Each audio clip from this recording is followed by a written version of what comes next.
Good afternoon, everybody. I'm Sarah Hall, Director of the Cedarburg Cultural Center, and I wanted to welcome you here today.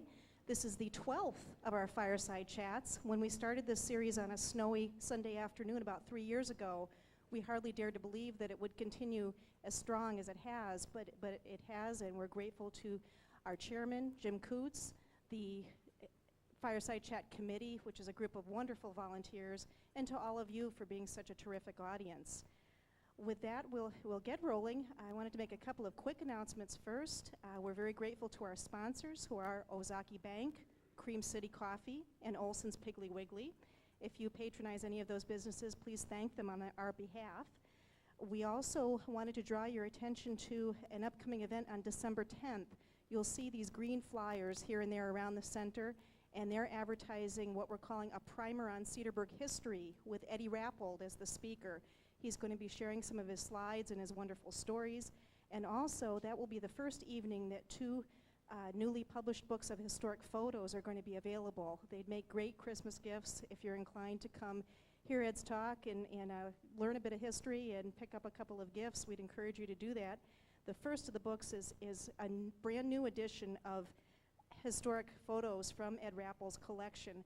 A lot of you are familiar with this previous edition. The one we're putting out in December is a brand new collection that includes images of Grafton, Thiensville, and Mequon, as well as Cedarburg. So it'll be something to see. We're also republishing the book of historic photos by Harold Dabrapool, and it's going to be an updated and expanded edition. We've added close to 50 new photos to the book that'll be coming out in early December. There's a sign-up sheet for those where you came in the door.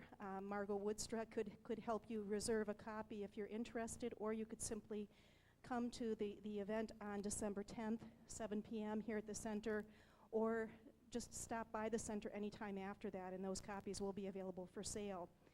This is also the season where we're seeking memberships for the Cultural Center and encouraging everyone to give their strong support. In recognition of that, we're going to be passing the hat today. If you care to make a small contribution to keep this series going, we'd be very grateful. With that, I'll turn things over to our esteemed chair, Jim Coots.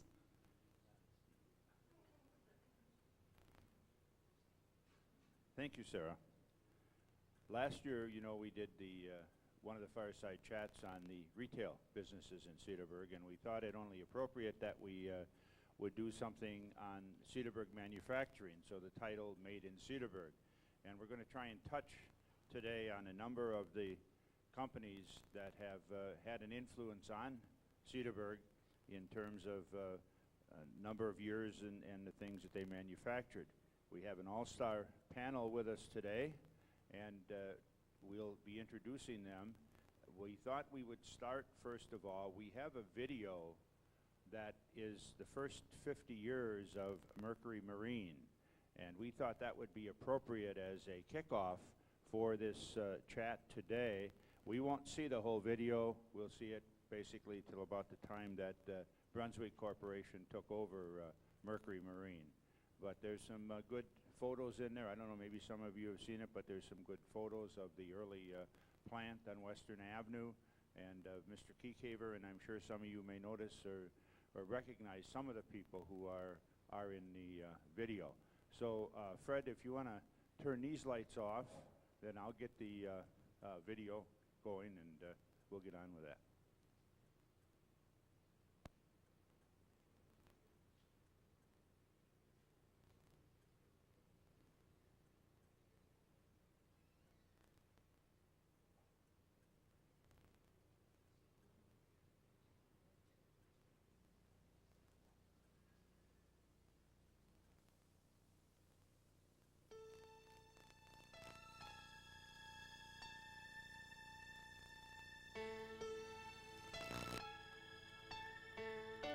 The 20s, Cedarburg, Wisconsin. A farm boy, Carl Keycaver, prefers tinkering to plowing. Good with tools, he's inspired by the lives of great inventors. What he likes about the farm is the tractor and the Model T. He wants to be an engineer. He leaves the farm. First school, then jobs. At one, chief engineer for 11 years. His expertise is in metallurgy, but his heart is in the machine. He yearns to be on his own. 1939. With financial help from his father, Kieckhafer opened shop. A former outboard engine plant in Cedarburg is home to his new enterprise, manufacturing magnetic separators for the dairy industry. In the purchase, he inherits 300 outboards returned as defective. To raise capital, he'll either sell them for scrap or try to make them work. He's an engineer. He redesigns them, rebuilds them by hand. They sell. No one is more surprised than Kieckhafer when the order comes back for more. Kieckhafer Corporation is in business, the outboard business.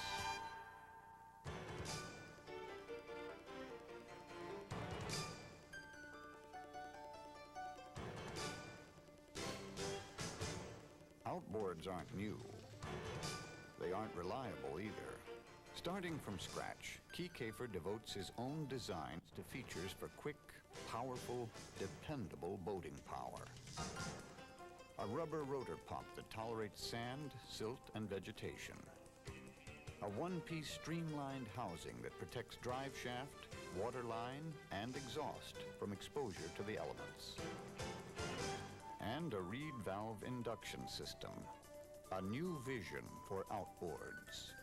He names his one-cylinder and alternate firing twins for the god of speed, Mercury. He also has his own ideas about how engines should be sold, bypassing retail chains and selling direct to the boater through dealers. Knowledgeable representatives who care about boating and will care about the customer. In his Plymouth coupe, he goes to the New York Boat Show with a handmade trade show display. He writes orders for 16,000, and the marine industry changes forever. Now, to meet the demand. The war solves that. The government restricts aluminum, the heart of the engine. Inventories exhausted, Kieckhafer looks once again for opportunity.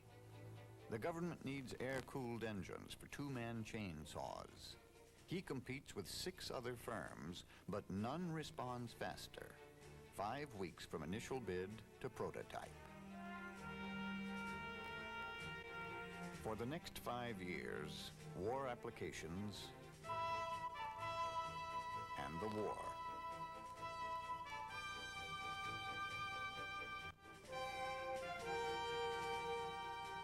But because his engineers are encouraged to design for the future, Mercury is ready with a complete line of engines when the war is over.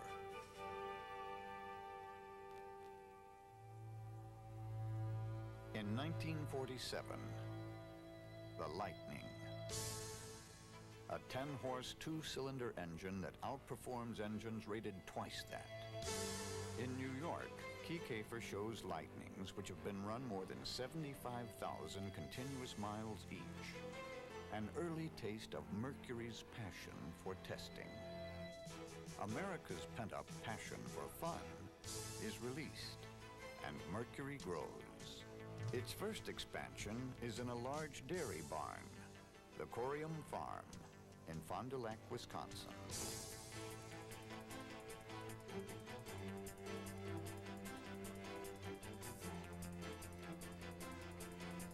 Fond du Lac, home to manufacturing, marketing support services, training. Cedarburg, engineering and administration. Sarasota, Florida, saltwater testing. In 1949, lightning strikes twice. The 40 cubic inch Thunderbolt, the industry's first 4-in-line 2-cycle engine with a one-piece die-cast aluminum block, 1 horse per cubic inch. The Korean War and Mercury engines are there, even in the air, with its target drone aircraft used for target practice. After the war, for the rest of the 50s, Mercury designs full-throttle fun. Here's one kind of outboard excitement, and here's another.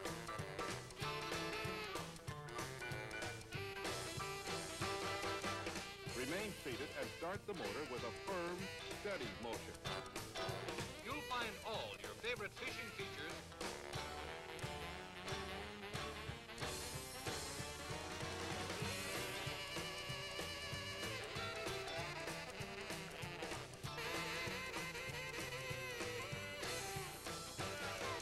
Go modern.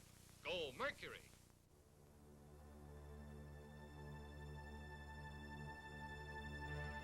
Mercury's strong promotion captures the public's imagination. But innovation earns it. Keycafer the engineer has more than 200 patents alone.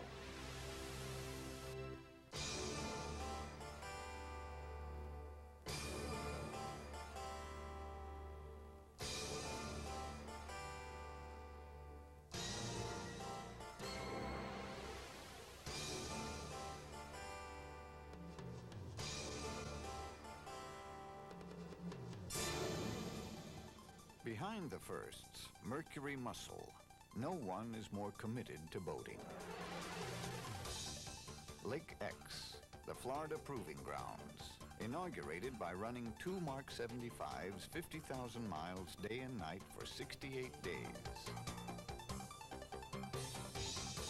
Expansion, Beaver Dam, Oshkosh, Cedarburg, Fond du Lac, and dealers. From coast to coast and by demand around the world, their enthusiasm sells.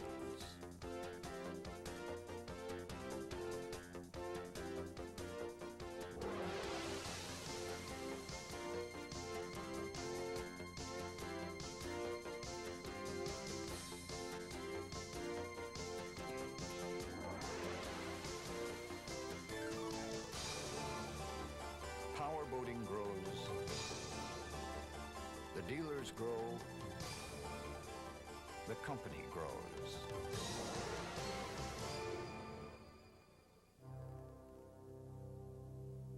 The 60s, the first 100-plus horsepower outboard. The industry's first 100-plus horsepower stern drive, Mercruiser, combining the power and economy of inboard engines with the flexibility and maneuverability of outboard drive units. The first proprietary accessories line, Quicksilver, improving dealer service and customer satisfaction. Opportunity, Mercury has it. With its growing product lines, it is ready to reach whole new markets. Opportunity, the Brunswick Corporation, with a century and a quarter of leisure business leadership, is seeking new, compatible partners. Mercury joins Brunswick and has the capital for sustained growth. Brunswick gains a spirited leader in a dynamic industry. The vision grows stronger. Okay, we'll cut it off at that point because that gives us, I think, a good idea of the role that Cedarburg played in Mercury Marine's history and what Mr. Keycafer did to develop Mercury Marine. And now I would ask the panelists to please come forward and you can mount the stage. How's that?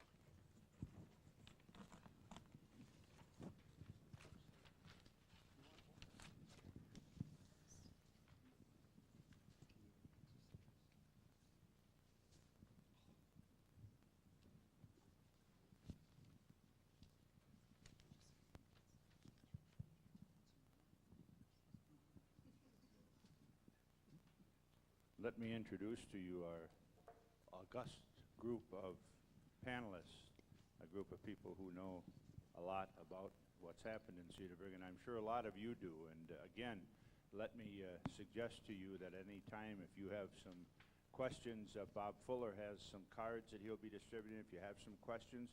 But if you also want to participate, just let us know, because some of you may have some insights about some of the things that these gentlemen will be talking about. Let me introduce our panelists. First, Tony Fisher. Tony, lifelong resident of Cedarburg, and Tony spent some time working at Wittenberg Mills at the shoe factory, and a long time, 30-some years, I believe, Tony, at Door Electric. Palmer Krieger. Palmer, again, lifelong Cedarburg resident, long time associated with Barth's Restaurant, but also knows a little bit about the eggplant and a couple other businesses. Ken Krause, again, lifelong Cedarburg resident, and Ken has some interesting information. He's a guy who really digs out things a little bit, so he'll be sharing some things with us also. Frank Even. Frank, longtime employee of Mercury Marine, who moved from Cedarburg to Fond du Lac, I believe, Frank, when the operation moved there. I didn't move, I just commuted. Oh, you commuted. I just okay. commuted, Yeah, no, you yeah. didn't move. You stayed here. I and you stayed commuted. here, You were right. one of those 70 people or whoever who drove that. Right, 100 distance. miles a day. And Cedarburg's Jimmy Stewart, as we always introduce Bob. Bob Armbruster, who again, like everybody else here, has a real wealth of knowledge about what's made Cedarburg go over the years. And then Carl Edquist. Carl, founder of Carlson Tool, and Carl has been a very active industrialist in Cedarburg, and also his wife, Rita. I'm sure who many of you knew, Rita did a lot of work in terms of interviewing old-time Cedarburg residents, and we have one of the excerpts from one of her tapes today that we will be sharing with you when she interviewed Carl Wittenberg from the Wittenberg Mills. And so I think we have a panel that will fill us in a little bit about Made in Cedarburg, and I have to say probably about all of the fireside chats that we've had, I have to admit that I probably know less about this than anything else. So you can fill us in and help with questions and help embellish what these gentlemen have to say. Also, again, let us remind you, I noticed a lot of you looked at the displays over here. Carl brought a map along that has some interesting, he's noted the numbers on the map so you can see what was located when. It's 1893, Carl, is that? 1892. And then there's some, Judy Jepson has a collection of Keycaver motors. We only brought 3. I think she's probably got about 10 more at home. And the 2-man saw that you saw in the video, and one of the drone engines. And then Bob and Ken and Frank and Tony, everybody's brought something here, Palmer, so you know, there's a lot of stuff there to see afterwards. So let's get started. Tony, like we've always done, let's just take a minute and go around the panel and have you maybe tell us a little bit about a little anecdote or some type of thing that you may want to deal with that gets us started on manufacturing in Cedarburg. So Tony, we'll start off with you. Well, I worked at the woolen mills, the shoe factory. I almost worked at Keycaver. I was hired, but I decided I had another job at the time, so I didn't take it. I had to call them. And so whatever I did, but I spent 42 years at the door. And what I found is that working for smaller family businesses and really was something that I appreciated, because you got more attention. And I can always recall, just to give you an example of the type of thing we had when I was working at door, and this was right in the beginning, one of the first year or so, and I was standing and talking to somebody when Lee Dorr walked out of the office, and he was the president. And he came over and he called me back, because when we saw him come out, we went a different direction. And he called me back and says, I want you to know that if I come out of the door and you're talking to somebody, you're not to break up the conversation.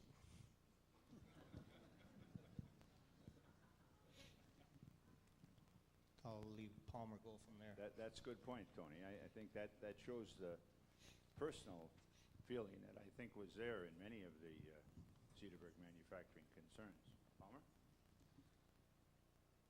I am Palmer Krieger, and I was born and raised here in Cedarburg, and I lived in the front yard of the Keycafer Corporation, I would say, on Western Avenue.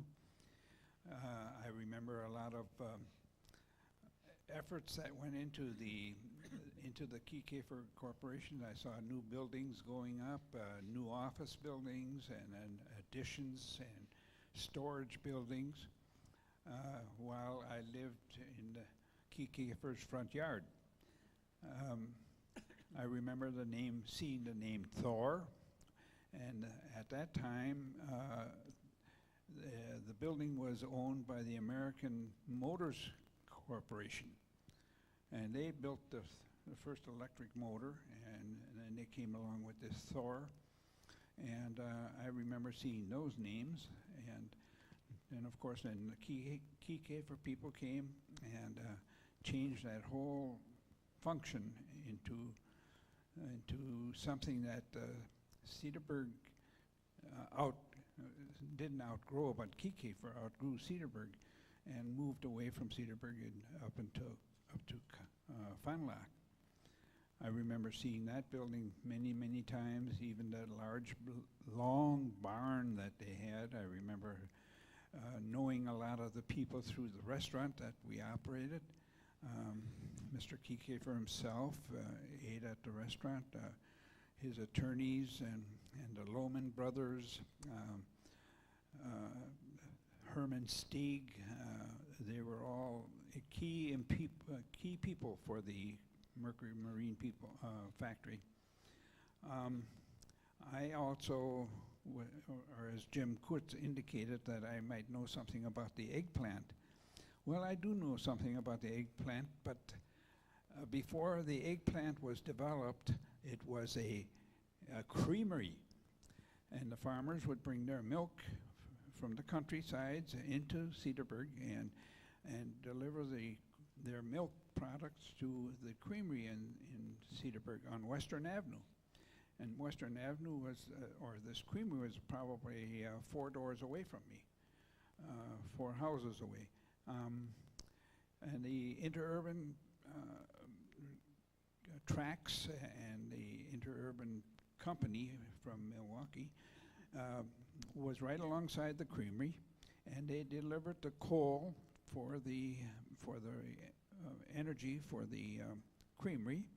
And then later on, of course, the creamery was no longer there, and they sold out, and they sold out to the eggplant people.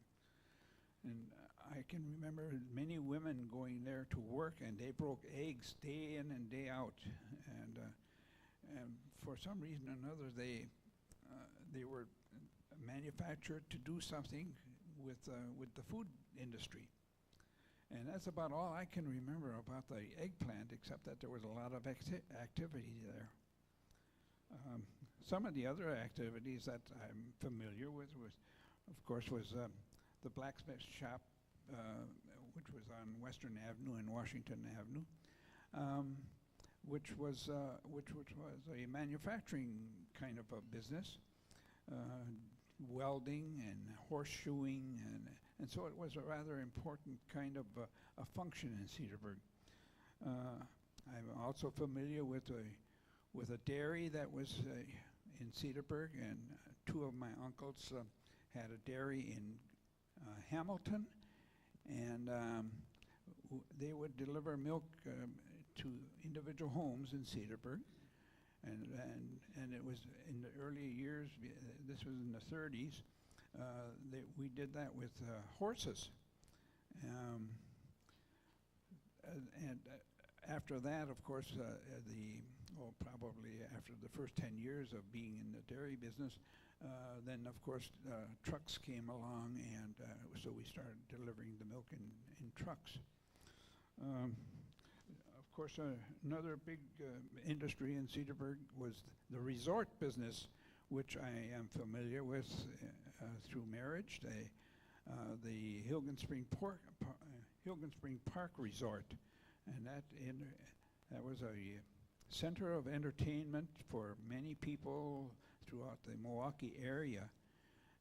Huge picnics were held there on weekends, and they also had 2 hotels. They had gambling. They served food. They had a lot of carnival type of things in the summer months, which was quite huge, and it was really a great function for entertainment. And I guess that's about all I can add at this point. And I think, Palmer, when we had the one fireside chat on the Hilgen Springs Park, I think that there were a lot of companies that had their company picnics and stuff there at That's right. Hilgen Springs Park. So the tie-in with the manufacturing, not just from Cedarburg, but from Milwaukee manufacturing plants and others who came out. Yeah, they had the butcher picnic, and they had the Miller High Life picnics, and there'd be thousands of people there. And they would have the train from Milwaukee brought people to the Hilgen Spring Park because the train ran alongside or on the border of the Hilgen Spring Park.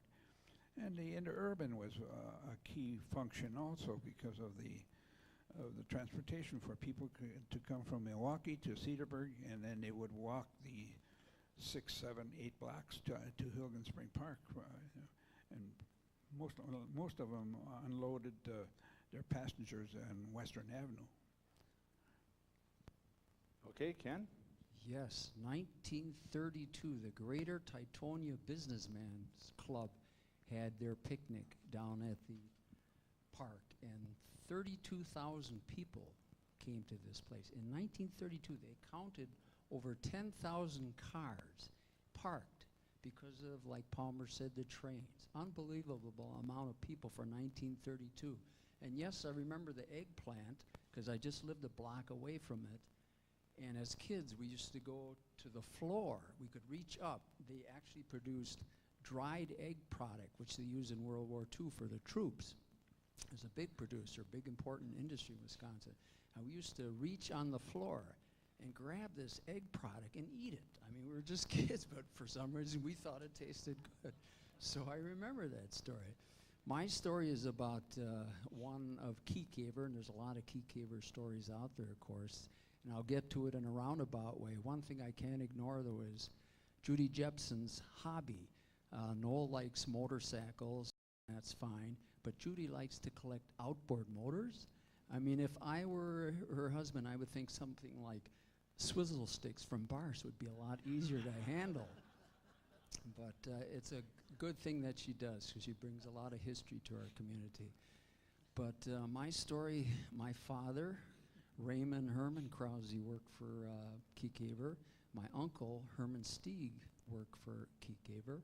And so I went back, I read the book, of course, The Iron Fist and some other literature, and went into my father's papers, and I discovered things I didn't know. One was that Elmer, at the time, and my dad were both born in 1906 on a rural farm. In 1924, they both went to Milwaukee School of Engineering, and they both wound up working at Stearns Magneto. I think probably Elmer got my dad the job, and then my dad got his brother-in-law, Herman Stieg, a job at at Stearns Magneto Company. So they worked there until 1939, then when Elmer started out his plant, he brought both of them along with him. But one other similarity was that in the book it said that Elmer and his young wife and family lived in a clapboard house in a gravel pit. And now that rang a bell. We lived in that house too. After Elmer moved up and got a new house in town, we went into that old clapboard in a gravel pit. So that was a similar memory. But my dad worked, and he was the production manager from 1939 to 1943. And by that time, perhaps working 7 days a week, they had a schedule. Sunday was the one day you didn't work a full day. You worked from 8 to 12. but it was 7 days a week. And my dad was a manager, so he actually had to work more hours. So by 1943, he had it, plus the contact with Elmer, who could be very volatile, as everybody knows. So he decided to join the War Department and get a job with the Army Corps of Engineer and move to Columbus, Ohio. And so he quit, but on good terms. In fact, I had this letter here from Elmer, a little note on it that Herman, that he wanted him to stop in to see him so that he might help him pay the moving expenses. And he assured him that he had a job back in Cedarburg whenever he wanted to. But then the last line caught me because it said, wish you could come to our company picnic in June 26th. And if you were familiar with their picnics, they had them at Big Cedar Lake. And there was wild spirits, meaning the alcohol and just having fun on the lake. And evidently my dad left his car in Ohio. The family was still in Cedarburg before the school year ended. So he didn't have a car, so Elmer let him use his souped up, supercharged Plymouth Coupe, the one that was mentioned in the film and in the book. And so as a result, we used that. We called it a tank because it would really roar. And we went out to the picnic, had a good time, and on the way back, it was my two brothers and myself. We were asleep, and my mother was asleep, and unfortunately, the driver, my dad, was asleep. So I think this ended his career with Keycaver. It definitely ended the coupe. I'll show you the picture. Wound up in a tree. This is a picture from the Lozano press, leaning against a tree upside down. So we all tumbled out. We're all sleeping, so if there ever would be an accident, we fall asleep. But I think that ended his chances of returning for employment. Frank? Okay, I was born and raised next to what is now Weisler's Tavern, or I should say where their parking lot is. That used to be our house in there. So Keycavers was in our back lot, and I was a young kid, Palmer. I used to turn the crank for your father's forge down at the blacksmith shop. His uncle Bill had a son about my age who passed away very young, and they kind of took me in over there, and I spent a lot of my spare time learning the blacksmith trade, which I never had to use, really. Yeah. But I learned a lot about hard hand labor in my early years there. Welding, yes, and everything else. And I used to go with them when they went out shoeing the horses. I had to turn the crank in the forge in the trailer for your dad. In the early years of Mercury, one of my uncles was the second employee that Keycaver hired, or came with the building, I should say. My father started there about 2 years later, and he put in, I believe, about 40 years. And I had put in 45 years, though, so our family's got a long history at Mercury.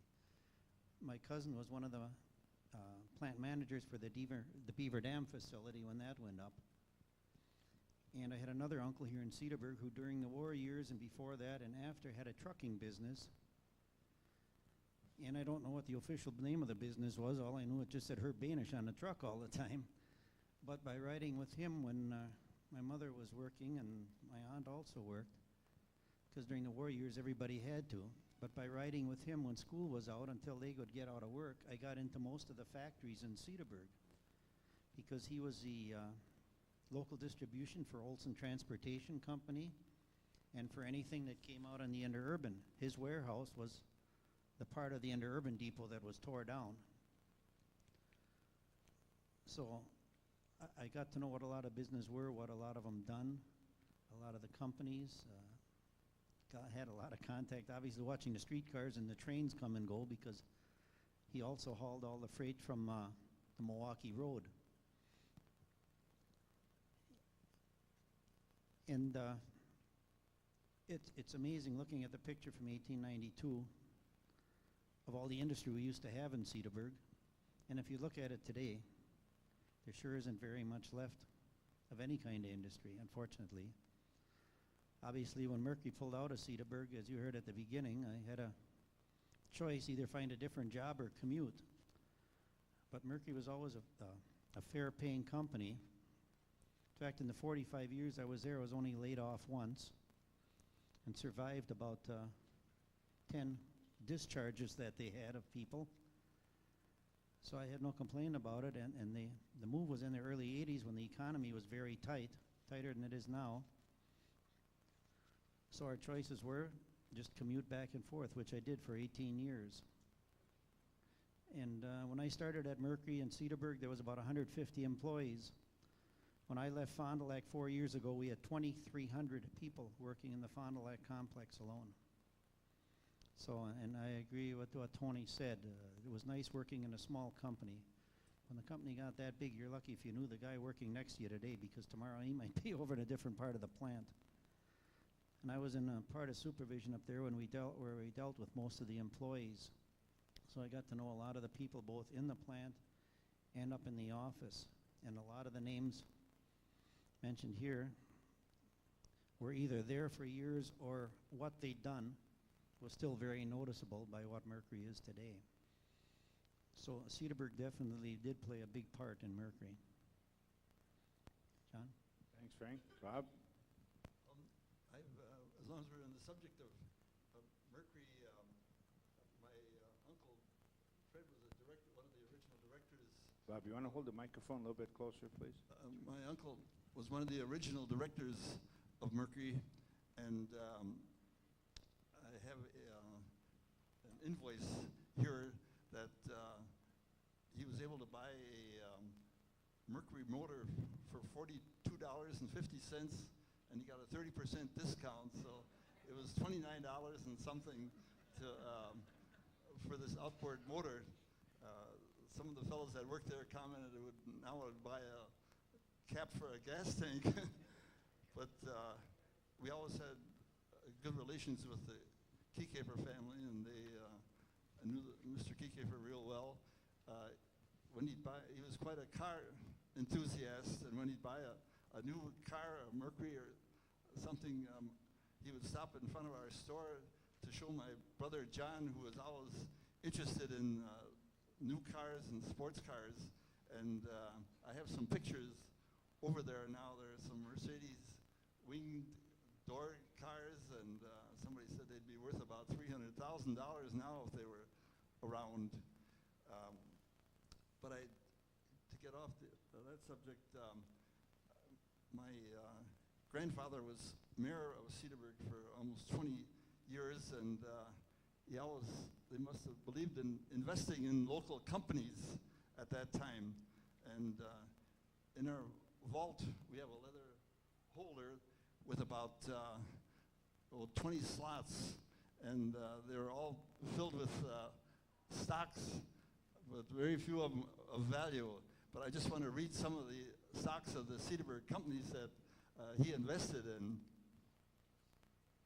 The first one is the Excelsior Shoe and Slipper Company. That was a factory just up the street here. He put a lot of money in there, bought other people's stocks, but it failed. People said it failed because people complained the shoes squeaked when they wore them. The next one here was Everstyle Hosiery Company. There was a hosiery company just up the street again, above what was the Garrett's drugstore. They made women's hosiery and were doing quite well, I understood, but again, it's a stock that failed. Another one was Zhang's Chemical Works. They made chemicals. They promised to treat many things. They wouldn't get by today, but they were sold in the jewelry industry to keep silverware from tarnishing. And years ago, anytime you walked into a jewelry store, you smelled this, especially camphor, that would keep the things from tarnishing, but it also, they promised to kill germs and other things. It wound up in the basement of our store when that folded. Another one is the E&W Company. That was a plant where the federal engineering is up here near the railroad station. That was a brick building, and but again it failed. Another one was Turner's Simplicity Company. That company went bankrupt, but I understand the head of Simplicity in Port Washington bought the title, so that was named the Simplicity Company. I think he had an earlier connection with it. I know it went bankrupt. Another one was the Ojaki County Agricultural Society. That was, the county fair was a private group at that time, and they were building the grandstand and things, and they invested in that. This is the Farmers and Merchants Bank, which is the bank where Kaler Insurance is now. They were going real well, but during the Depression years, they folded.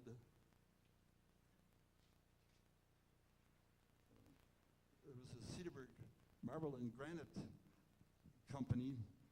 That was about 4 doors down here, where the Marine Bank is.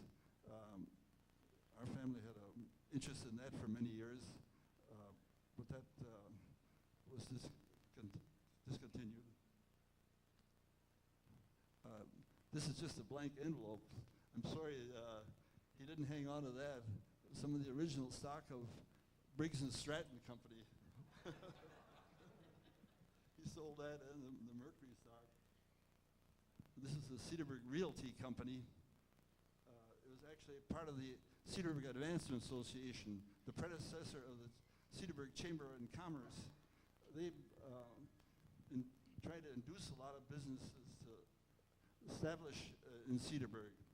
They even built buildings. They built the buildings where the Federal Tool and Die is up here with the hopes of getting a company to move in there, and it has been going all these years.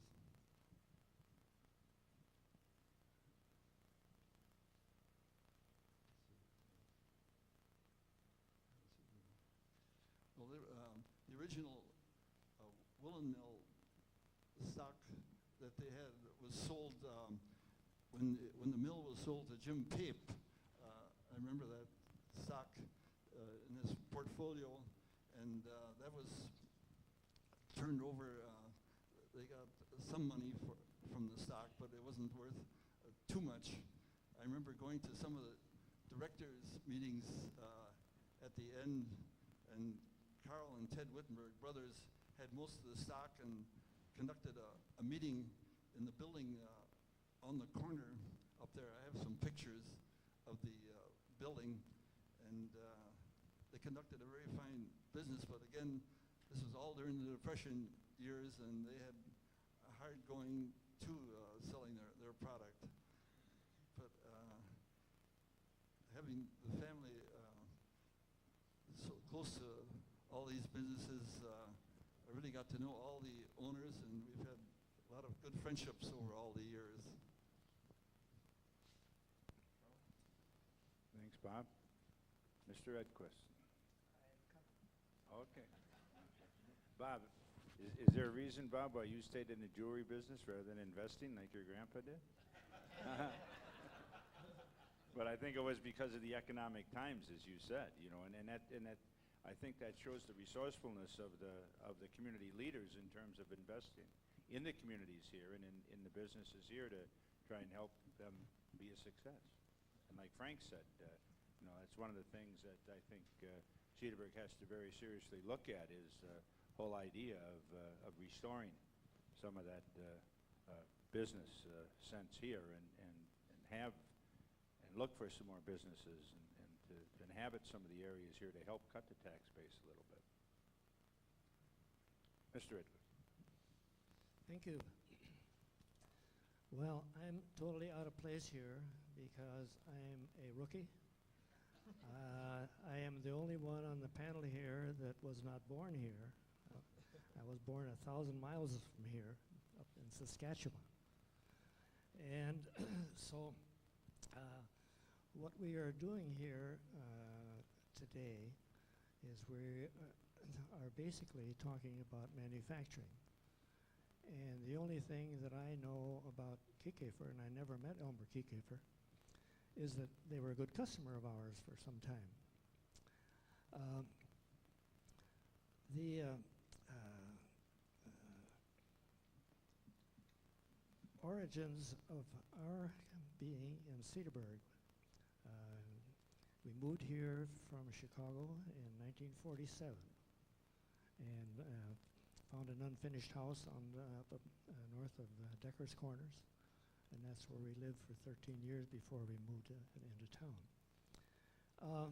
But philosophically, we're talking about manufacturing, and manufacturing is what really happened in the process of a primitive lifestyle from gatherers and hunters to the society that we now enjoy.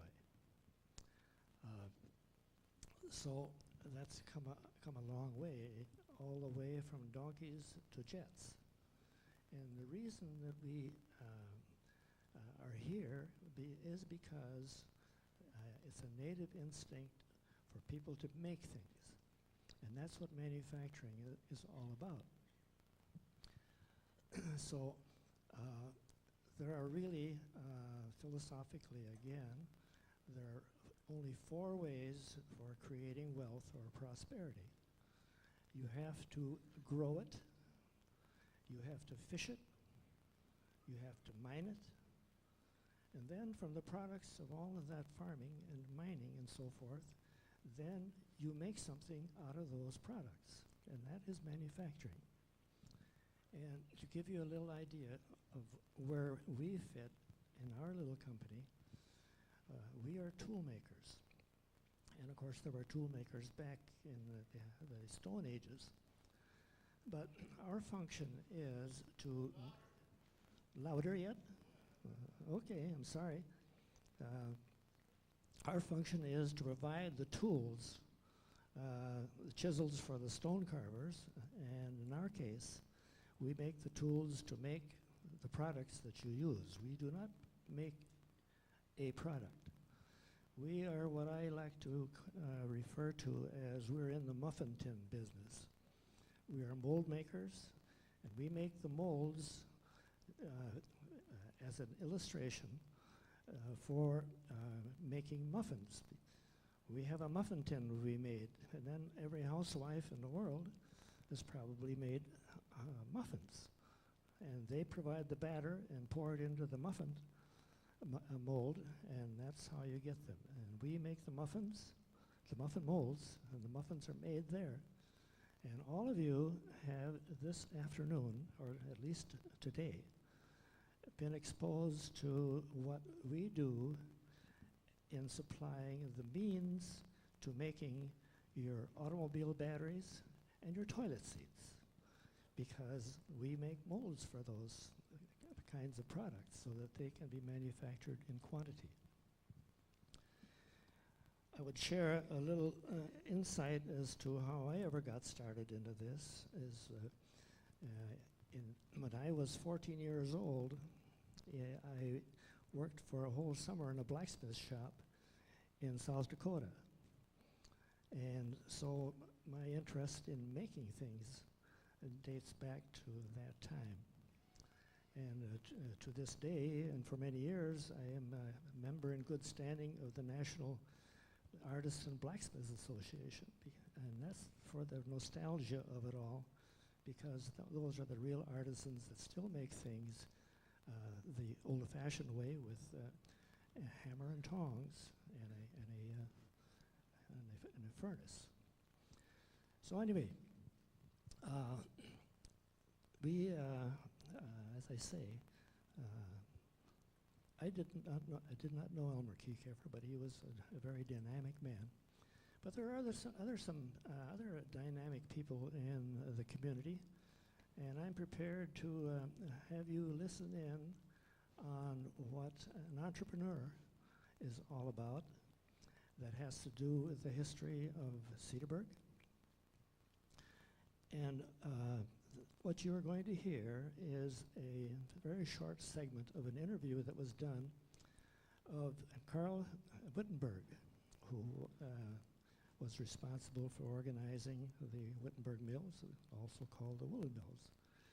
And my wife Rita and John Armbruster used to work together from time to time in these audio tapes that she had quite a number of. And so I'm going to ask Fred Wessel back there to see if we can hear John and Rita and Carl Wittenberg telling you the story of how the woolen mill began.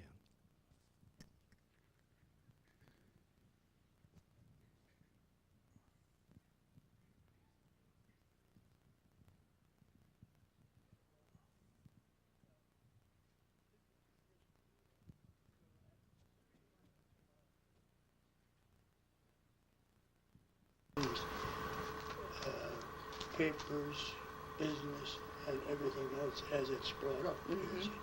But gee whiz, I'm not the one here to tell you what it's all about. If you could comment on these, you could comment for because example, I didn't look to see what signatures, but it refers to the old firm, Hilgen and Wittenberg. Was it always Hilgen and Wittenberg from the time it was founded? That offhand, I can't answer that. now here are the shareholders. There's too many names. And if you want to take this year Sure. and take that, you know, that's the beginning, isn't it? I'll just read this off. It says, Down here, is that it? sure, Certificate of Association of the Cedarburg Woolen Mills, 2nd day of March, 1874. The undersigned have formed a corporation under and by virtue of Chapter 144 of the Revised Statutes and have the corporate name of Cedarburg Woolen Mills for the purpose of engaging in the manufacture of woolen goods in all its branches in the village of Cedarburg, Ozaukee County, and state of Wisconsin. The amount of capital stock is $100,000. The amount actually paid in is $48,000. The amounts shared by the shareholders are Friedrich Hilgen Sr., Dietrich Wittenberg, John W. Johann, Frank Toll, John W. Wittenberg. The number of shares of $100 each shall be held. Aforementioned shareholders are as follows: Frederick Hilgen, 180 shares; Dietrich Wittenberg, 120; John W. Johann, 60; Frank Toll, 60; John W. Wittenberg, 60, amounting to 480 full-paid shares of $100 each. Witness for this certificate has been signed by the President and Director of said corporation the day and year first above stated. Dietrich Wittenberg, President; J.W. Johann, Secretary; Mr. Hilgen, Treasurer; Frank Toll, and J. Wittenberg. Very nice. I never knew this existed. That's the way it started. I should say so. These are the articles of corporation? Okay. And had they constructed then a dam up there, Carl? No, I think that follows. Or I really can't say what the state of the water power was. But you know, you have to have dam in order to have power. Now, you might have had a little backwater or a narrow part of the stream which backed up the water. But it hasn't said anything about backwater, and I can't give you any, personally, I don't know. It's there as long as we've been around. Yeah. But when they started that, all the other mills were all running on water power, see? They were when they started that, huh? And I think we did also. Yeah, see, the Rook Mill, at that time it was Hilgen and Schrader, 1855, and then down the line, 1849 was that Looning Mill. Was 1843. And then the Weyhausen was about, Weber took over quite a bit later. But Weyhausen, we have a picture of that, the burnt out mills. I think water power was, I could go back to the minutes, but this goes back about as far as corporation. That's good. Yeah, and somewhere along the line there you'll find notes, but they've been lost. This is about as far back as I go from the day it was capitalized. It was at 18. It'll be in here somewhere, 78 or somewhere. And we know that by April 17th, 1880, with Fred Horn's receipt, $80 received of J.W. Johann, in the sum of $80 being in full for services at Madison for Cedar Lake Hydraulic Company. Well, here is actually you'll find so many notes of this type.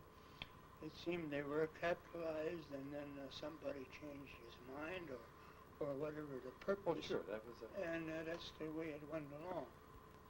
And Carl, they had woolen goods. Were you the first one west of Philadelphia, as it says? Well, I can't make that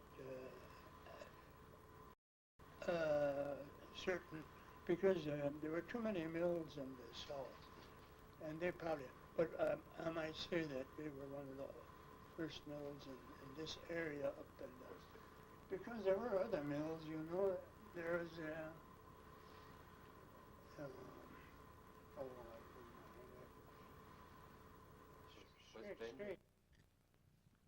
Well, there you have a bit of history, and so that'll end my portion of it at the moment. But I thought you'd be interested. Carl, I think you said something very important. Why did industry develop in Cedarburg? Let's look at Cedar Creek. Why? And let's see how important that was in the mill and the grist mill, and go to the nail factory and the Columbia mill, and how many businesses, the original businesses that were here, you know, really were dependent on that water power and using nature as you suggested. And I think, you know, that's the heritage that we have. And from there, I think, you know, then the auxiliary businesses then took off from that to meet the needs of the people. And if it was muffin tins or, you know, whatever it might be, those various businesses. And as Bob, as you said, you know, there were so many different businesses. And if you look at that map in 1892, as you said, Frank, all the number of businesses that were here. And you know, that's something that's been Cedarburg, made in Cedarburg, manufactured in Cedarburg. That's been a very important part of this community's history. Palmer, somebody asked a question about where was the egg factory? Where the ambulance garages? Or I mean, where it's emergency government. I still call emergency government is in it now, but that was the site where the creamery, and then the eggplant, and then Formart container following that. That was all at that location where the ambulance was housed, which is now the emergency government. And with Frank as the director of our emergency government operations. When we remodeled that 3 years ago, Palmer, we dug up part of the old foundation from the so-called eggplant yet. Oh, was that right? Yeah, we ran into it in the remodeling. Came up with a big shovel full of red brick. Mm-hmm. Pardon?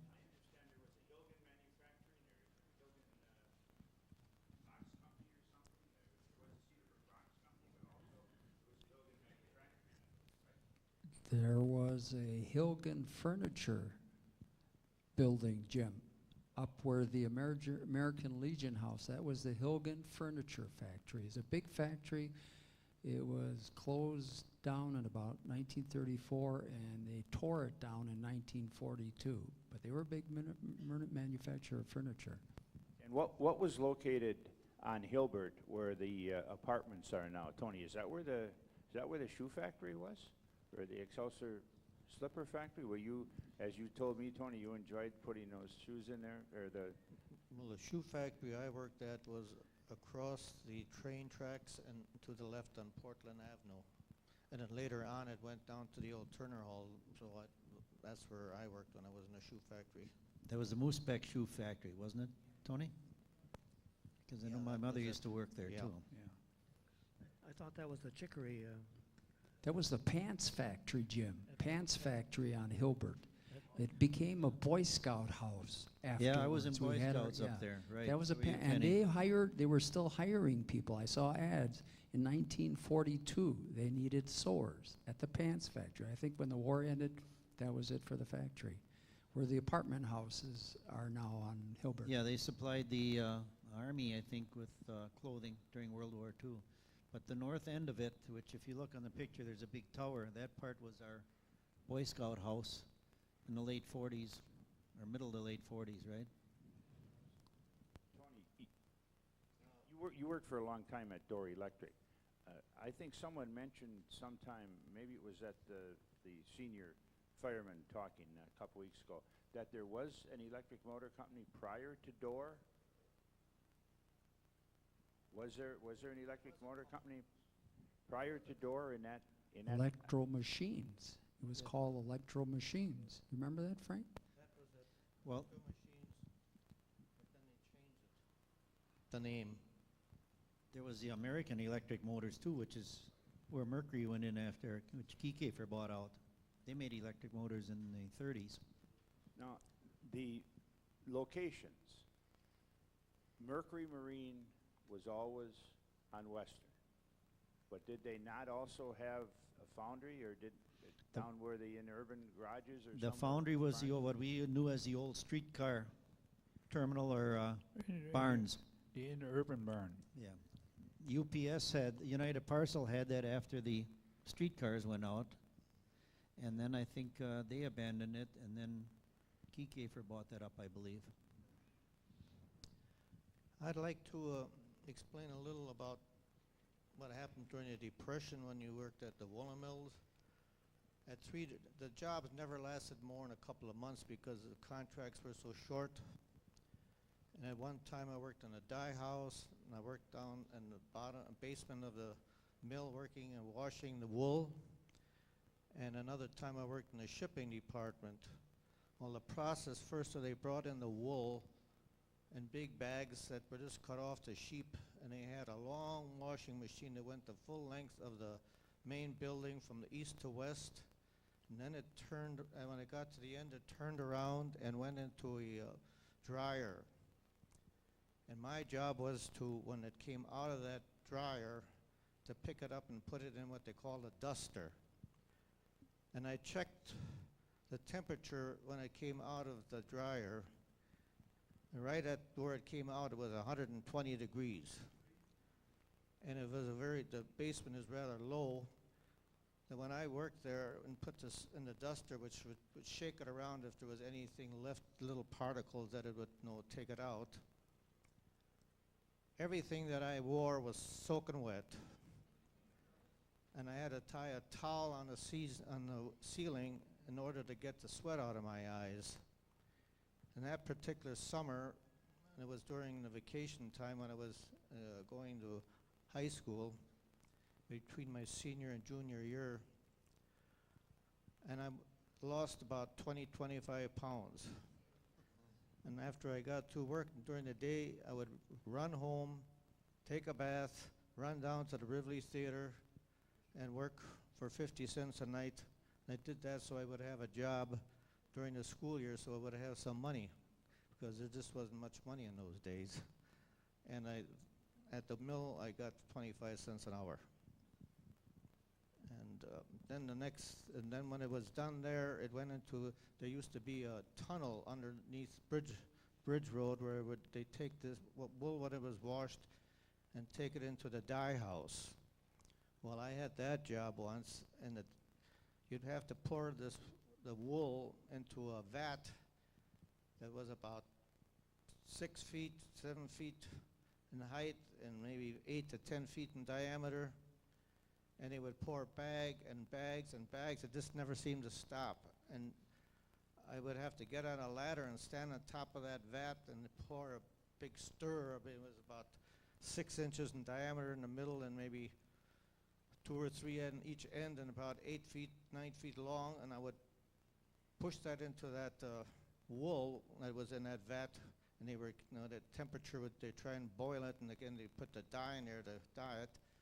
I would jump up and hang on the end of that thing, and there I'd hung. And I just have to keep doing that for all day long until, as it boiled, little by little, it finally got to the point where and you had to be careful. You had to really mix it, because if you didn't do it properly and didn't do it thoroughly, it wouldn't be dyed evenly. So it was another job where I lost quite a bit of weight. And then I did work in the shipping department, and my boss there was Nubby Wittenberg. I don't know if there's quite a few people here that are elderly would remember Nubby Wittenberg. He was related to the Wittenbergs, Ted Wittenberg and Carl Wittenberg, that were running the mill, and he was quite a character. And in the office, his immediate boss, who gave him the orders, was my sister, who was Ted Wittenberg's secretary, and she was the one that would tell him which material to get to ship, which blankets and whatever else. And one day, after he caroused a lot, and he was tired, and he went in the back room. They had all these blankets piled up in big heaping piles all over, and he says, "Come with me. I have to get some rest."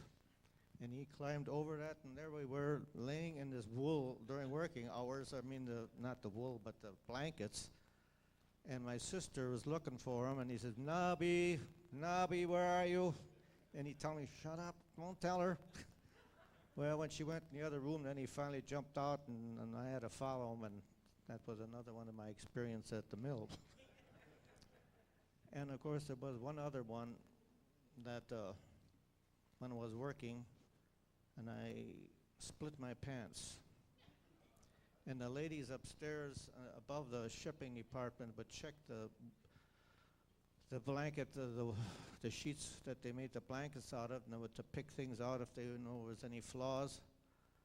And I went up there and told them, "I split my pants. Could you sew it for me?" I knew they had needles and that up there. So they sewed it, but they sewed my pants to my underwear.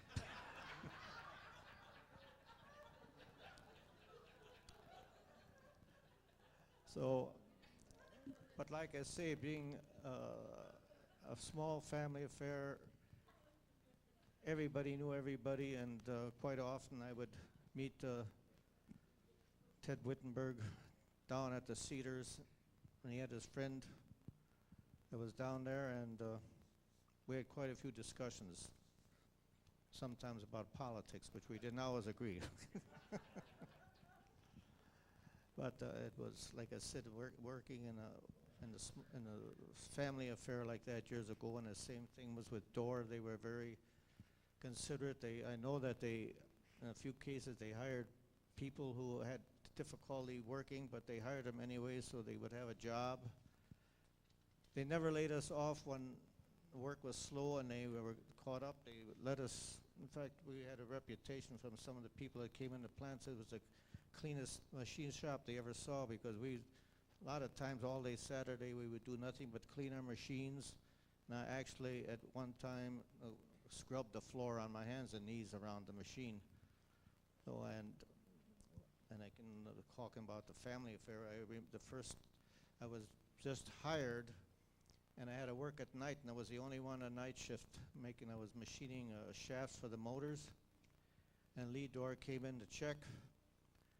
And when I saw him, he had a Windsor knot on his, that he was wearing on his, and I said, "Gee, that's a neat knot. How do you tie that?" "Well," he says, "I'll show you." And he took his tie off and tied it again, so I would know how to tie a Windsor knot. So that's, like I said, working for a family affair was sort of nice. Tony, I like your use of the nickname, Nubby. Someday we're going to have a fireside chat, and we're going to test you on all the nicknames in Cedarburg. One day down at the retired firefighters, the senior firefighters, somebody brought in a sheet, and it had all nicknames, but it didn't have the last names, and it was really nice to listen to those guys. And in fact, Chief Ritter, they had a nickname for him that he never knew he was called. So it was Splinter or something like that, or Slim, I guess, or something. Bob? I'd like to talk about the Cedarburg canneries. That was quite a plant. It's on Highland Drive, just a few blocks from here. I worked there after high school for 2 years. It was common for the high schools and persons going to college to work there. I remember the day that they were taking applications, there were about 75 people out there waiting, and they gave some of those that are going to college preferential treatment so they'd get a job.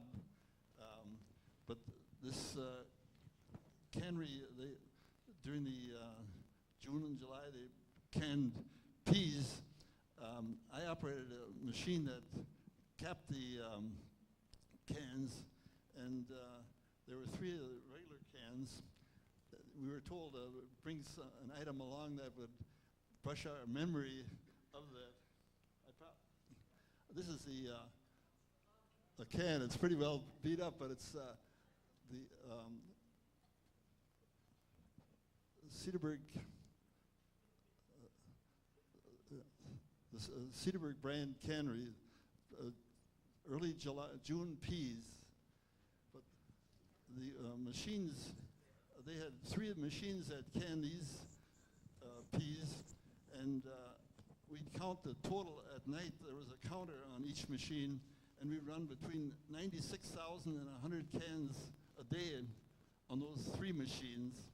Then they had a smaller can for an individual person, plus they had another can at the end that canned gallon cans of peas for restaurants and banquets and so forth. So that was a big operation. The other half of that was only half the crop. The other half was trucked down to Mequon.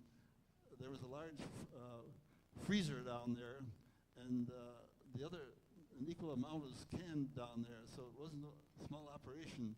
Sometimes I wonder how people are getting their food when all these canneries that we had in the county closed up. Did you work up there, Bud Bradburn? He was one of the ones that were, I have in my pocket a copy of our time cards. I must have saved those all those years, and I counted some of them. We worked 89, the one was 89 to 95 hours a week. There was no hesitation, as you said with the mercury plant too. When things had to be done, they were done, and so when you figured 14, 15 hours a day working there, and then plus 3 meals, there wasn't much time for sleep. I wound up hauling this cart of 96,000 caps with a hernia, so trying to tug a cart after filling it. But there were some other plants that I wanted to mention here too. We may not be able to discuss them, but there was the Wetzel Manufacturing Company and the Reeder Manufacturing, Golden Rule. They made wooden products. Gloria, the daughter of Leo Wetzel, I think is in the audience here. At least I saw her earlier. There was the Cedarburg Wire and Nail Company between Cedarburg and Grafton, who produced nails for factories. The Chicory Company was mentioned next to the Seltzer shoe. There was the Growth lime kilns that sold lime. They filled many railroad cars with lime that was used in construction. And then there was the woolen mill. We covered that. But I just wanted to get these names across. Bob, when did the cannery close? How long did the cannery operate? Anybody have any idea when the cannery I think it was into the 50s, wasn't it? No, this is at least. She worked there. She would know.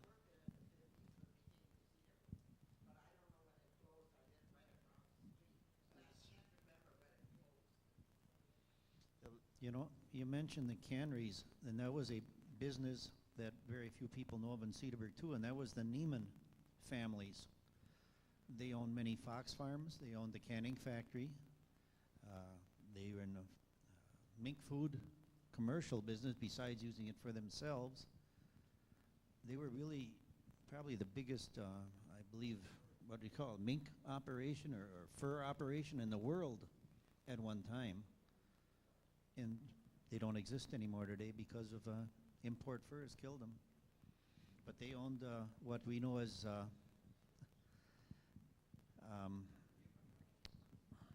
Cedar Point. That was all part of Stevenson's, which was married to a Neiman. There was one out on Granville Road, on the east side of Granville, between Western and Pioneer, where Foxcroft is. That was a fox farm. There was one, Mequon Park was all fox farm owned by the Neimans.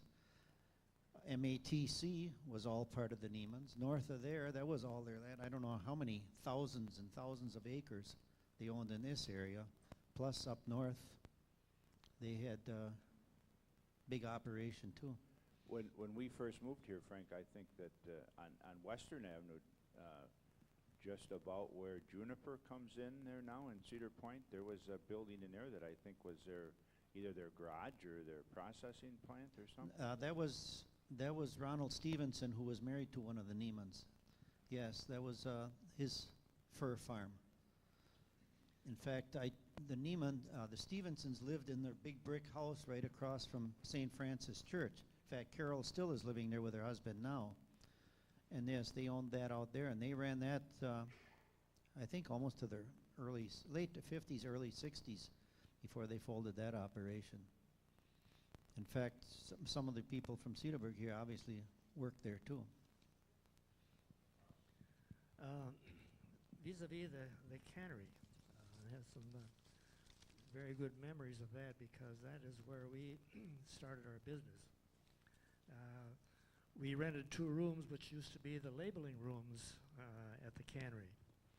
And how we got started was after we had pretty much finished our house out there north of Decker's Corners, we had it completely paid for.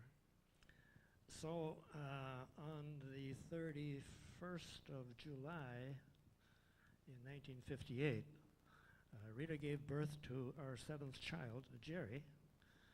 And the next day, I went up to visit her on her birth bed, and she knew this was coming. But I brought a mortgage for her to sign for $6,000 so I could start the company. But it was not a surprise to her. She knew what was going on.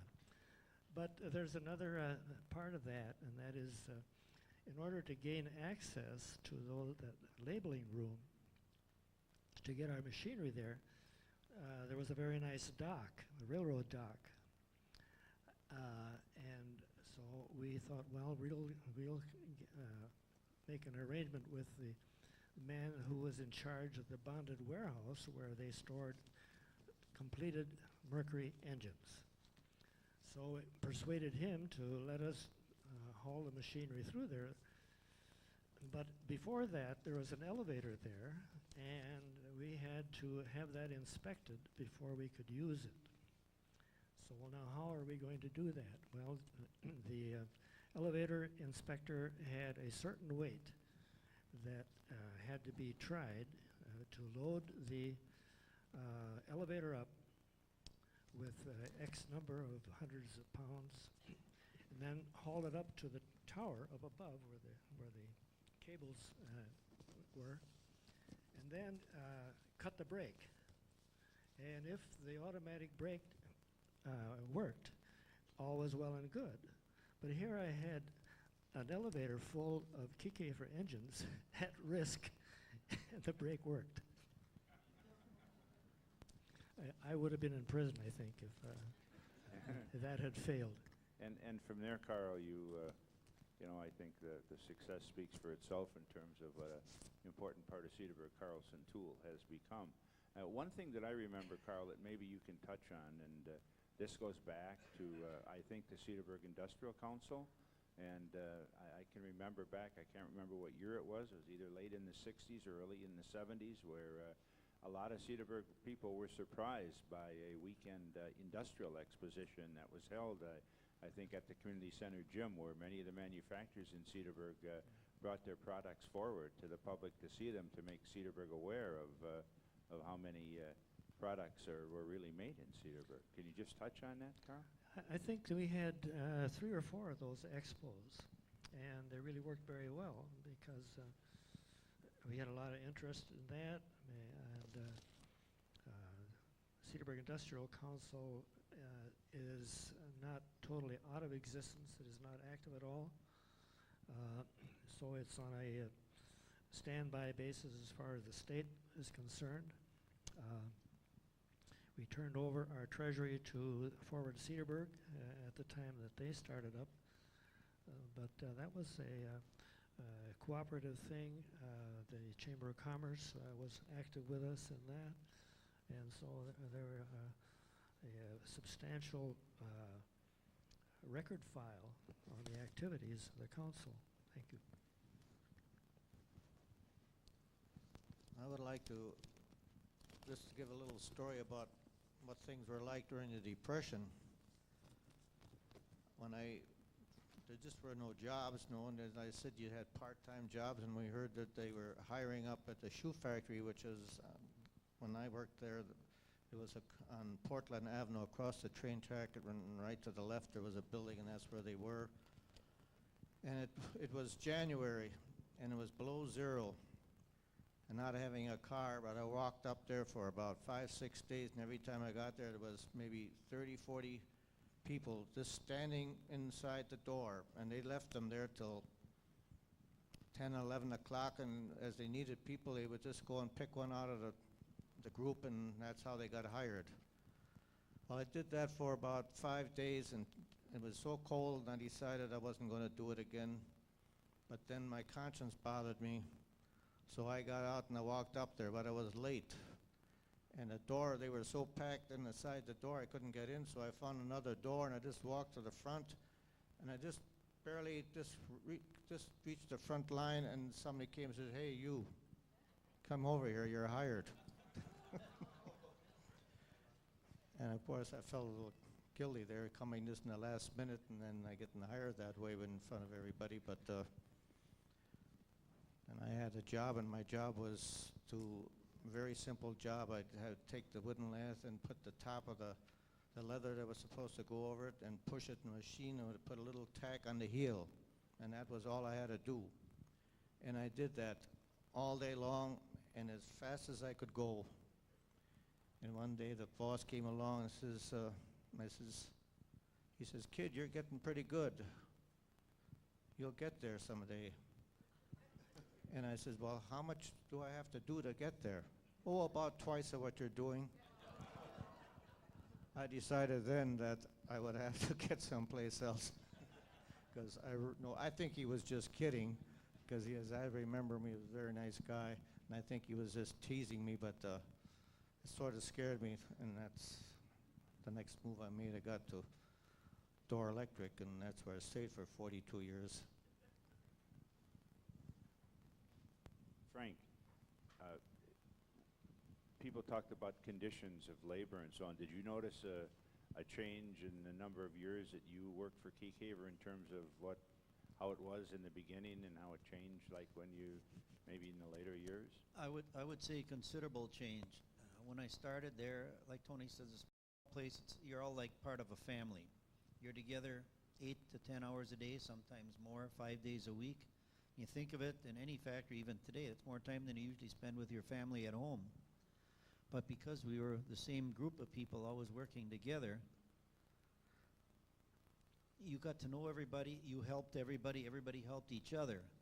Somebody wasn't feeling a little good one day, you'd help them out a little bit. And in those days, piecework was a big item.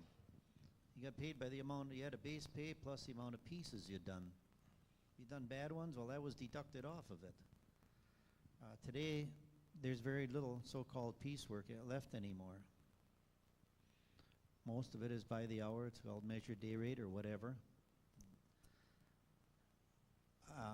I think the people were more quality conscious in the earlier years. And as the years went on, money meant more than a good part. And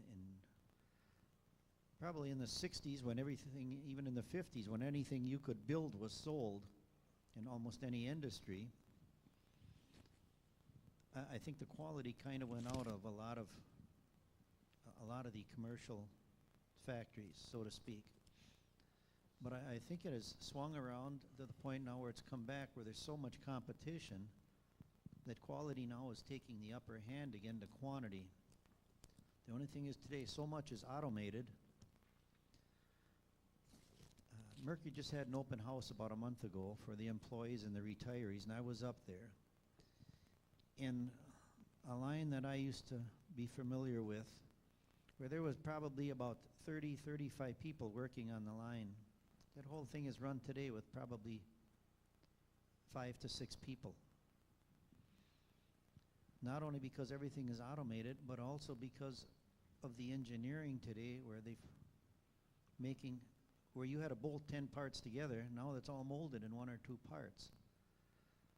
So I think in this case, and even in other places I've been in, I think there's been a big change.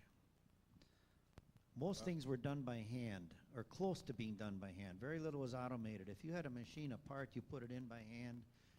You turn the cranks by hand, so to speak. You had your settings on the machines. Today, you go up, you push a button, close the door. When it's done, the door opens up, you take the part back out. That's it in a lot of machine. And of course, in Carl's business, they're building that kind of stuff today. Tony, did the woolen mill make other things other than blankets? I thought that they made clothing like during for the military, or was it just blankets that they made for the mills? Never when I was there. It was just blankets and snowsuiting, the material for snowsuits. But they didn't make the suits. They just sold the material to somebody that did. I forgot one company. It was a Hanson Canning Machine Company. It was on Hamilton Street, about 4 blocks down from St. Francis Church. But it was quite a company in the canning machine manufacturing business. I have one of their brochures over on the table if you want to walk over there after a while and take a look at it. But when there must have been a lot of handwork previous to this, and they have a lot of thank you letters in there from companies that were using their equipment, and they did, for instance, canning peas. A lot of the companies said they, using the machine now, they were cutting down about 12 employees per line, and they did a high percentage, maybe 20 or 20% of the pea cannery and sauerkraut and things like that. So they were a well-known company, but eventually they were sold to a farm machinery, a canning machine company, a larger one. But it was a vital business in the area too at the time. And another company that wasn't mentioned, and again, it's just like with the retail business last time that we had the fireside chat on that. There were so many different things that weren't mentioned that we will probably have a follow-up, not this year, but probably next year, and we may do the same with manufacturing. Nobody mentioned Metamold or Amcast, and I'm sure that factory has been there for a long time. And I'm not so sure when it started, but now it's Amcast, where it had been Metamold. Time is coming to a fleeting halt here, and I would like to thank the panelists, and I'd like to remind you that we do have scheduled 2 more fireside chats this year. The next one will be on Sunday, January 19th from 3 to 4:30, and that will be focusing on local churches.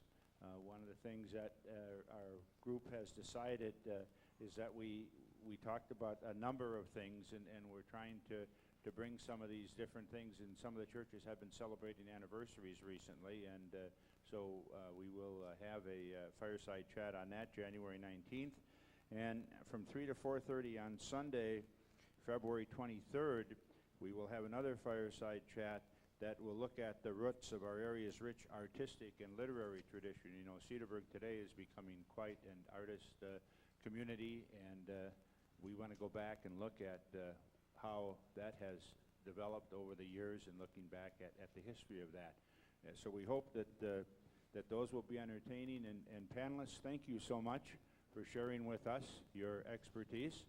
And they'll be sticking around, so if you want to discuss things with them and view the materials that have been brought here. So thank you once again.